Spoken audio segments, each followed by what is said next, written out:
next up is Till There Was You by the Beatles. Okay, talk us through it. So it's from the same part of my life, the same era. So my dad would record these stories onto a cassette. I would be in the car for hours and hours and hours on the way to Ireland and elsewhere. And then at the end of, once the story was finished, he'd put songs on the end of the tape. And so it'd be early Beatles, early Beach Boys, probably a bit Bob Dylan, I don't like, and other kind of early 60s stuff, right? Because that's the era that my dad's from. But Till There Was You was always on there, or it seemed to be always on there. But there were particular reasons why I love that song. It's just it's not, first of all, it's not actually a Beatles song, it's a cover version. Is it? I think so. Do you know who it was originally by? No, I don't. So let's have a look. So we've got, what does that say? Williams? Wilson. Oh, maybe it's a Brian Wilson. I think it's two L's, I think. It's so not I think it's Brian a different Wilson. Wilson. No, and it would predate all that.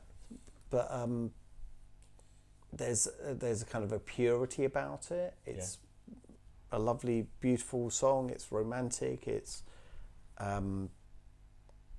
there's no side to it. There's no cleverness to it in terms of them trying to do anything. But one of the main reasons that I've chosen it on this list is because it's been on my younger son's Mac, his list of songs to fall asleep to over the last 8 years.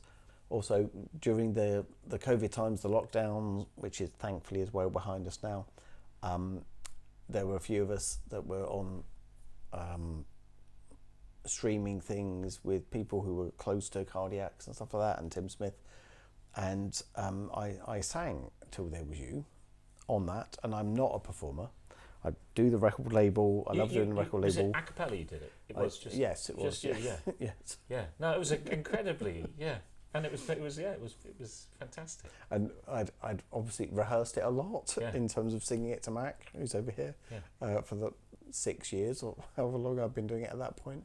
And so that's the first time I'd ever performed anything in that kind of way since I was about 10, at primary school. But it's just a really beautiful, simple, romantic song, and there's nothing wrong with that. So I see you've got the mono version. Are you one of those people who thinks that the true early Beatles records really belong in mono? Not really. No, not really. No, I don't know why I've got this one. I think maybe I got this from my dad. No, I don't think I did. I think I bought this one. But I've got the upstairs in the record room where there are 5,000, a lot of CDs, a lot of records. I've got the stereo version, I've got the mono version, but no, I don't particularly care one way or the other. It's just about what does it do to you in your head at that moment when you're listening to it. I'm not a audiophile.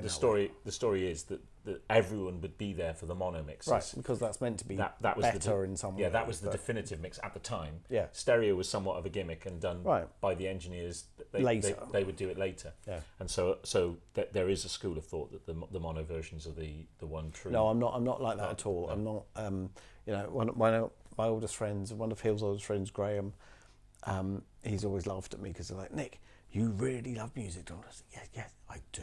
I really do. It's like, you do a record label? Yes, I do. It's like, why do you have such shit speakers? And I've never really, until recently, never bothered to spend any money on proper speakers and good equipment. It's just about what's in your ears and what's in your head at the time. Yeah. And the reality is these days, mostly the way people listen to music is through their phone or through Apple headphones and stuff, which are not high quality. So you don't, we can all agonise about every detail and get the mix right, but anyway. So for me anyway, it's not about does it sound perfect? Absolutely pristine. No, it's a funny thing I think about the I don't think of myself as an audiophile, but things have to sound good enough. Yeah. Okay, so we'll find out. We'll find out who Wilson with two L's is, who wrote "Till There Was You." But it's a relatively, I think it's a relatively unusual one for people to have as their Beatles track.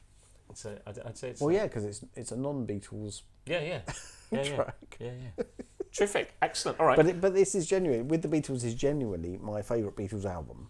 Yeah. You know, I've got them all, love them all, but this is, and it's because of hearing it growing up, and it's that age in time, and at that age that I was, and you know, particularly You've Really Got a Hold on Me, which is not a Beatles tune. Okay. They didn't compose it. Now just sit again, because I just want to see because you know the cover photograph, that it was shot in natural light, because it looks so so asymmetric in the lighting, but it was actually just a window light. Fun fact.